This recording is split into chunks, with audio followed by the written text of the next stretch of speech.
அண்மை செய்திகளை பார்த்து வருகிறோம். அங்கித் திவாரி வழக்கை அமலாக்கத்துறை மற்றும் தமிழக போலீஸ் விசாரிக்க உச்சநீதிமன்றம் தடை விதித்திருக்கிறது.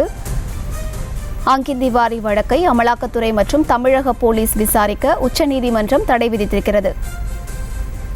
மேலும் விவரங்களை கொடுப்பதற்காக செய்தியாளர் மதியழகன் இணைப்பில் இருக்கிறார். அவரிடம் பேசலாம். மதியழகன், விவரங்கள். மருத்துவ நிகழ்ச்சி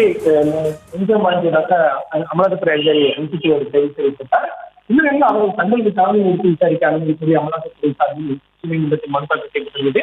இந்த வழக்கை இன்று விசாரித்த உச்சநீதிமன்றம் அமலாக்கத்துறை மனு குறித்து தமிழக அரசு பதிலளித்து உத்தரவிட்டு வழக்கினுடைய விசாரணையை 2 வாரங்களுக்கு ஒத்திவைத்திருந்தது.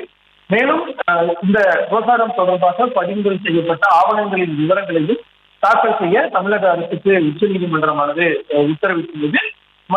மற்றும் ஒரு முக்கிய உத்தரவாக இந்த விவகாரம் தொடர்பாக அமலாக்கத்துறை, அதாவது தமிழ்நாடு துறையால் பதிவு செய்யப்பட்டிருக்கக்கூடிய முதல் தகவல் அறிக்கையை அடிப்படையாக கொண்டு இந்த வழக்கில் விசாரணை நடத்தவும், இந்த வழக்கில் குற்றப்பத்திரிகை தாக்கல் செய்யவும் இடைக்கால தடை விதித்து உச்சநீதிமன்றமானது தற்போது உத்தரவு பிறப்பித்திருக்கிறது.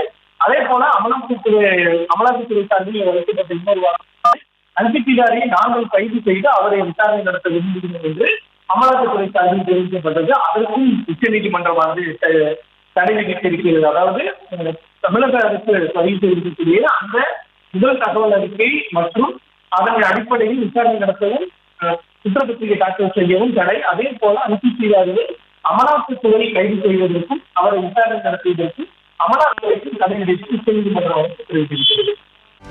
செய்திகளை உடனுக்குடனும் துல்லியமாகவும் தெரிந்து கொள்ள சப்ஸ்கிரைப் பண்ணுங்க.